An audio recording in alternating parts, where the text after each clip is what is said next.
오늘 이 말씀을 보시면 조금 이해가 안 되는 부분이 아마 있으셨을 겁니다. 약간 부도덕한 부분들을 옳다고 여기시는 것 같고, 우리들이 이렇게 상식적으로 봤을 때, 이거는 책망받아야 할 것 같은데, 오히려 칭찬을 받는 부분들이 있을 것입니다. 저도 이 본문 말씀을 보면서, 이런 부분을 어떻게 해석하고 설교를 해야 될까 굉장히 고민이 많았고, 여러 군데를 좀 참고하고 찾아보면서, 한번 가장 이렇게 유추할 만한 내용들을 좀 한번 오늘 소개해 보려고 합니다.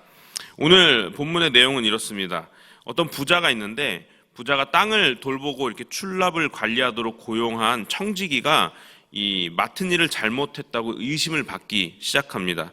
특별히 부정직했을 가능성에 대해서 의심을 받게 되죠.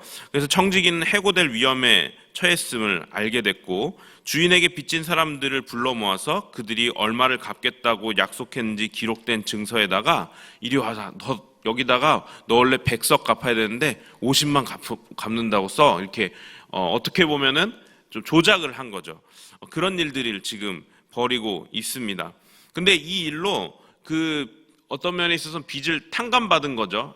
100석을 갚아야 되는데 50석만 갚게 만들어준 거니까 이 사람은 굉장히 그 사람에게 고마운 사람이 된 것입니다. 그래서 그 사람들은 이 불의한 청지기에게 고마움을 느꼈을 거고 그가 아마 이 직장을 잃게 되었을 때 아마도 그를 도와주려고 아마 했을 것입니다. 그는 이 자신의 이해관계를 위해서 준비하는 것에 상당히 민첩함을 보였죠. 딱 봐도 굉장히 세상 이치에 밝고 굉장히 지혜로운 사람인 것을 우리가 쉽게 알 수가 있습니다. 이 비유의 메시지가 무엇인가에 대해서는 지금까지도 신학적인 논란이 있습니다. 한 가지로 이렇게 국한시키지 못하더라고요. 보통 예수님의 말씀에 대해서 해석할 때 한두 가지 정도의 그 해석을 가지고 어떤 것이 맞을 것이다, 어떤 것이 맞을 것이다 하는데 이건 뭐 3-4가지가 되는데 그 중에서도 한 가지로 좁히질 못하는 것을 제가 이렇게 발견을 했습니다. 그만큼 난해한 구절이라는 것이죠. 예수님께서 하신 말씀 중에 참 어려운 부분 중에 한 부분입니다. 그래서 저는 현재까지도 여러 해석들이 있지만 이 중에 제가 생각할 때 가장 타당성이 있어 보이는 거 한 가지를 가지고 여러분들과 함께 나눠보려고 합니다.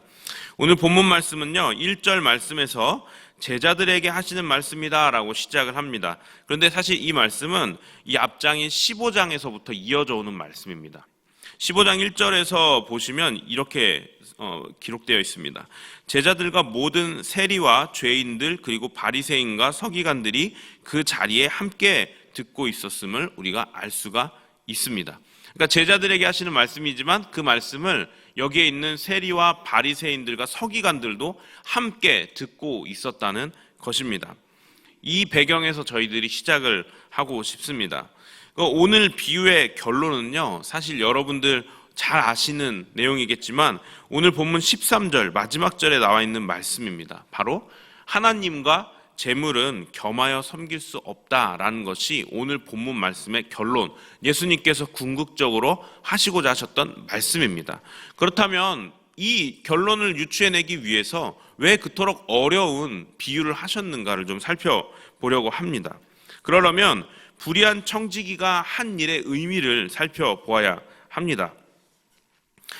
사실은 이 해고당할 것을 대비해서 주인의 그 채무자들에게 자기가 임의대로, 그러니까 주인의 허락을 받은 게 아니죠. 자기가 임의대로 빚을 탕감하여 줌으로써 이 채무자와의 관계를 이렇게 형성하기 시작합니다. 내가 이거 100을 50으로 쓰게 해줬으니까 나중에 나 좀 잘못되면 좀 도와줘. 뭐 이런 얘기를 하지 않았어도 특별히 아마 그 사람들은 이 불의한 청지기의 고마움을 느꼈을 것이기 때문에 아마 좋은 관계가 형성이 되었을 것입니다. 그렇게 미래를 굉장히 슬기롭게 준비를 하죠. 여기서 중요한 게 하나 있어요. 청지기는 자신의 영리함 때문에 주인에게 칭찬을 받았지 도덕성 때문에 칭찬을 받은 것이 아니라는 것입니다. 그러니까 저희들이 오늘 본문에서 자칫 잘못 교훈을 얻으면 그럼 이렇게 사기를 쳐가지고 이렇게 좀 관계를 형성해도 되는 거야 라고 여러분들이 생각하시면 큰 오산이라는 것입니다.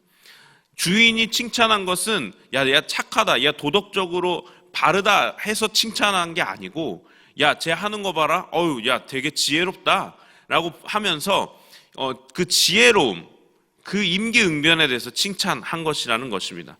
그러니까 여러분들이 교훈을 여기서 이건 그러면 좀 이렇게 해가지고 좀 안 좋은 돈 해가지고 이렇게 해도 되나? 이게 아니라는 것을 꼭 명심해 주시면 감사하겠습니다. 이 불의한 청지기는요, 개인의 탐욕으로 주인의 소유를 낭비한 것으로 인해서 굉장히 이제 책망을 받고 실직할 위기에 놓였지만, 지금처럼 자기의 그 미래를 준비하면서 이를 지혜롭게 하여 주인의 재산으로 빚을 탕감해 주면서 자신의 앞날을 이렇게 준비하였습니다. 그런데 그 불의한 일이 실제로는 빚을 진 사람들을 살리게 된 거예요. 맞습니까? 그러니까 불의한 청지기는 사실은 이 사람들을 살리려고 한 것은 아닌데, 자기가 자기를 위해서 이 일들을 준비하고 한 것인데, 결과적으로는 자기를 나중에 살리게 된 것도 있지만 빚을 지고 있었던 어려운 사람들마저도 살리게 되는 좋은 결과를 나타냈다는 것입니다. 불의한 재물임에도 불구하고 그것을 가능케 했다. 그럼 그렇게 가능케 할 수 있었던 이유가 무엇이냐라는 것을 오늘 이 설교의 이 결론이 되겠죠. 주제가 될 것입니다. 이것에 대해서 예수님께서 이렇게 말씀을 하십니다. 불의한 청지기는 비록 불의했지만 지혜로운 행동을 하였다고 예수님께서도 인정을 해주시죠. 주인의 소유를 허비함으로 인해서 책망을 받았지만, 이제는 그 주인의 소유를 주인의 채무자들의 빚을 탕감해 줌으로써 칭찬을 받고 있는 것입니다. 여기서 신기한 게 있어요.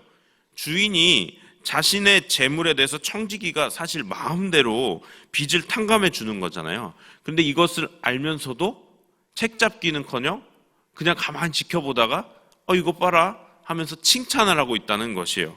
그러니까 결국은 이 주인은요, 자신의 재산이 조금 손해를 볼지언정 빚진 자들의 빚을 탕감해 주는 것이 더 옳고 중요하다라고 생각했던 것을 우리가 알 수가 있습니다.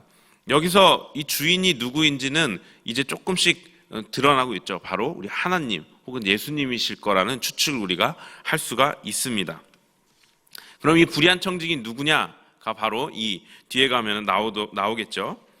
예수님께서 이 성경 전체에, 신약 성경에 특별히 재물에 대해서 여러 차례 말씀하셨는데 한 5가지만 좀 살펴보겠습니다. 제가 한번 읽어드릴 테니 잘 들어보시기 바랍니다. 마태복음 6장 24절에 예수님께서 이렇게 말씀하십니다. 하나님과 재물을 겸하여 섬기지 못한다. 오늘 본문에도 동일하게 있는 말씀이시죠. 그리고 두 번째는 누가복음 12장 33절에 구제하여 하늘을 보물에 쌓아두어라 라고 말씀하십니다. 세 번째는 마태복음 6장 19절에 보물을 땅에 쌓아두지 말아라 라고 이렇게 말씀하시고요. 네 번째는 마태복음 25장 35절에서 가난한 자를 구제하는 것은 예수님께 하는 것과 똑같다라고 말씀하시고, 다섯 번째가 중요합니다. 오늘 본문과 직결되어 있기 때문이에요. 누가복음 14장 14절에 갚을 능력이 없는 자를 구제하면 마지막 때에 보상을 받는다라고 기록이 되어 있습니다. 예수님께서 하신 말씀이에요. 이 다섯 번째 말씀이 오늘 본문과 딱 상통합니다. 오늘 본문의 불의한 청지기는 예수님의 그 재물에 대한 말씀에서 이 누가복음 14장 14절 말씀, 이 보상은 다른 사람들보다도 하나님께서 해주신다는 것에 우리가 초점을 맞추어야 합니다. 그러니까 이 갚을 능력이 없는 자를 구제함으로 인해서 이 사람들, 다른 사람들이 너에게 보상해 주는 것이 아니고 그것을 보고 계시는 하나님이 오히려 보상해 주실 거다라고 말씀을 하시는 거예요. 오늘 본문 9절 말씀에 정말 이해 안 되는 말씀이 있습니다. 오늘 본문 9절 말씀 잠깐 보시겠습니까? 자, 제가 한번 읽어드리겠습니다. 그냥 그 부분만 읽어드리겠습니다. 불의의 재물로 친구를 사귀라. 그리하면 그 재물이 없어질 때 그들이 너희를 영주할 처소로 영접하리라. 이렇게 말씀하시는 거예요. 아니, 예수님, 불의한 재물, 그러니까 의로운 재물로 친구를 사귀라. 그러면은 좀 이해가 되잖아요. 근데 불의한 재물로 친구를 사귀래요. 그러면 한술 더 떠요. 그 재물이 없어질 때 그들이 너희를 영주할 처소로 영접하리라 이렇게 말씀하세요. 그러니까 오늘 이 불의한 청지기가 한 일을 어떻게 보면 되게 옹호하고 계시는 것 같은 거예요. 그러니까 거기서 제가 어제 하루 종일 딜레마에 빠졌습니다. 야, 이거를 도대체 어떻게 내가 해석을 해야 되나? 뭐 결론적으로는 이 부분의 해석을 다행히 하나님께서 이렇게 가르쳐 주신 것 같아서 다행이지만 처음에 이 본문을 대할 때는 너무 당황스러웠어요. 마치 악을 행하라고 말씀하시는 것 같은 느낌이었죠. 한번 살펴보도록 하겠습니다. 이 말씀은요, 불의의 재물에 충성하였더라도 그 재물을 하나님께서 기뻐하시는 방법으로 하나님께서 기뻐하시는 것에 사용한다면 그것이 오히려 너희를 영원히 거주할 처소로 영접할 텐데, 하물며 참된 주인이신 하나님을 주인으로 삼는 사람은 어떻겠느냐라고 제자들에게 말씀하시는 것입니다. 잘 이해가 안 되시죠? 너무 얘기가 길어가지고. 그러니까 이런 이야기예요. 이때 당시에 예수님께서 이 말씀하시는 부류가 처음에 오늘 16장에는 제자들에게 말씀하신다고 하셨어요. 그러니까 이거 제자들에게 하시는 말씀이에요. 그러면서 이렇게 말씀하시는 거죠. 제자들에게, 야, 불의한 재물로 친구를 사겨. 그러면 오늘 이 내가 비유한 것처럼 마지막 때 그들이 너를 영주할 처소로 인도할 거야. 아마 제자들이 이해가 안 됐을 것입니다. 이게 무슨 말씀을 하시는 건가? 사실은 이 불의한 재물에 대해서 말씀하시는 건 제자들과 함께 있는 다른 서기관과 바리새인들을 타겟해서 사실 말씀하시는 것인데, 제자들을 향해서 말씀하신 이유가 무엇이냐면 이것입니다. 얘들아, 불의한 재물을 가지고 하나님께서 원하시는 곳에 이렇게만 써도 하나님께서 영주할 처소로 거하시는데, 하물며 너희들은 불의한 재물과 상관이 없잖아. 나하고 같이 있으니까 너희들은 재물을 모을 틈도 없잖아. 너희들은 어떻겠느냐라고 제자들에게 말씀해 주시는 것입니다. 그러니까 저도 이 결론까지 도출하는데 엄청나게 생각을 많이 하고, 하나님 이거 가르쳐 주셔야 됩니다. 내일 새벽이 임박하고 있습니다. 이렇게 굉장히 기도하면서 고민했었던 것이죠. 결국은 이 예수님과 공생애를 함께하고 있었던 제자들, 제가 말씀드렸지만 재물을 모을 틈이 없어요. 불의한 재물 이런 거 가질 틈이 없어요. 이 불의한 재물을 가지고 있는 사람들이 누구예요? 그 제자들 뒤에 듣고 있었던 바리새인들, 서기관들, 이런 세리들, 이런 사람들 함께 듣고 있는 거죠. 그러니까 제자들이 이게 무슨 말이야 하는데 그 뒤에 듣고 있었던 사람들은 이게 무슨 말인지 딱 아는 거예요. 이거 우리들한테 하는 말이네. 그러면서 오늘 본문 바로 다음 절이 14절에 바리새인들이 뭐라고 기록되어 있느냐면, 바리새인들이 돈을 사랑했기 때문에 이 말씀을 듣고 비웃었다고 하고 있어요. 그러니까 이게 알아들을 사람들은 알아들은 거예요. 이거 나한테 하는 거구나. 그러면서 피식 웃은 거죠. 이 말씀을 받고 존중하고 그것을 받아들인 게 아니고, 이런 얘기로 나를 비꼬아? 라고 하면서 예수님 앞에 코웃음을 친 거예요.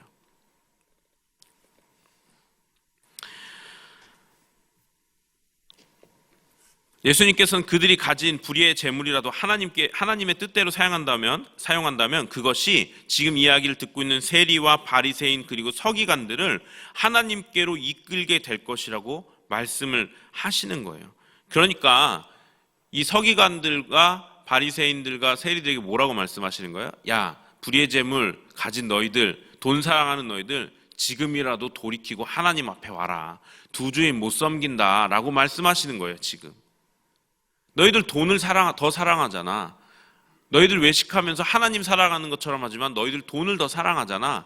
그러니까 지금이라도 그 불의한 재물로 사람들을 구제함으로, 그리고 하나님 앞에 그 재물을 내려놓고 돌아와라 라고 이렇게 말씀하시는 것입니다. 근데 그 불의한 재물을 가지고 있었던 이 사람들이 이 다른 사람들을 구제하는데 이것을 사용하려면 어떤 일이 있어야 될까요? 바로 이 재물을 내려놓는 일들이 있어야 합니다. 그런데 그게 안 된 게 바로 이 바리새인들, 서기관들, 세리들이었다는 것입니다. 말씀을 맺으려고 합니다. 오늘 본문을 통해 우리에게 주시는 교훈은 말씀드린 것처럼 불의한 청지기처럼 약삭빠르게 행동하면 칭찬받는다가 절대 아닙니다. 비록 너희가 불의한 재물을 가진 본문의 청지기라고 할지라도 그것을 지금이라도 하나님이 기뻐하시는 것에 쓴다면 너희에게 구원이 있다고 말씀하시는 것입니다. 불의한 재물은 하나님보다 더 사랑하는 재물이기 때문에요. 하나님과 재물을 겸하여 섬길 수 없다고 말씀하신 것입니다. 근데 이 불의한 재물을 하나님이 기뻐하시는 곳에 쓰려면 하나님의 뜻을 위해 자신을 위해 모았던 그 불의한 재물을 포기해야 되는 일이 발생해야 되기 때문에 재물보다 하나님을 더 중히 여긴 것이 되게 됩니다. 따라서 불의의 재물이 다른 사람을 살리는 구제에 사용되기 위해서는 아까도 말씀드렸지만 이미 그 사람은 재물보다 하나님을 더 중히 여기는 사람이 되어 구원을 얻게 된다는 결론을 얻게 되는 것입니다. 결론은 그렇습니다. 오늘 이 말씀을 듣고 있었던 제자들, 그리고 불의한 재물을 모았던 그 사람들에 해당했던 바리새인들, 서기관들, 세리들을 향해서 이렇게 말씀하시는 것입니다. 재물과 하나님 겸하여서 못 섬기니까 너희들이 사랑하고 모으고 의지했던 재물들, 너희들 다른 사람들에게 다 그 소유를 나누어 주고 하나님을 바라보고 하나님만 의지해라 라고 말씀하시는 것이에요. 이 비슷한 사건 여러분 알고 계시죠? 부자 청년, 예수님 앞에 나왔을 때 뭐라고 말씀하세요? 너에게 네가 율법 다 지키고 행하여서 야 정말 너 청렴하구나. 그런데 너 나를 따르려면 네 소유를 다 팔아서 가난한 자들에게 주고 나한테 와 라고 했을 때 결과가 어떻게 됐나요? 근심하며 떠났다고 되어 있습니다. 뭐예요? 하나님과 재물을 겸하여 섬길 수 없는데 그 부자 청년은 재물을 선택한 거예요. 예수님이 전곡을 딱 찌르신 겁니다. 오늘 그 말씀과 거의 다름없는 그런 말씀을 하나님께서 특별히 바리새인들과 서기관과 세리들에게 하고 계시는 것입니다. 우리 모든 성도님들은 아마 이런 분들은 안 계신 거라고 생각을 합니다. 그렇지만 우리 모든 성도님들이 하나님보다 재물을 더 중히 여기는 일이 앞으로도 없기를 바랍니다. 또한 우리 모든 성도님들이 재물을 하나님의 뜻대로 사용하기를 바랍니다. 그래서 그 재물을 통해 하나님의 뜻이 이루어지는 하나님의 나라가 임하게 되는데 귀하게 사용되시기를 주님의 이름으로 축원합니다. 기도하겠습니다. 하나님, 오늘 본문 말씀 쉽지 않았지만 이 가운데 숨겨진 진리를 하나님 앞에서 살펴보게 해주시니 감사합니다. 하나님, 불의한 재물을 가지고 또 하나님을 위해 사용할 수 있는 그 돌이킴이 있다면 그것으로 인해 구원을 얻게 된다고 말씀하셨는데, 하나님, 우리 가운데 혹여라도 그런 분들이 계시지 않겠지만 하나님보다 재물을 더 사랑하지 않게 하시고 하나님께서 기뻐하시는 방법으로 이 재물을 사용하여 하나님 나라가 확장되는데 이 재물들이 사용될 수 있도록 우리를 사용하시고 우리의 삶을 사용하여 주시옵소서. 예수님의 이름으로 기도합니다. 아멘.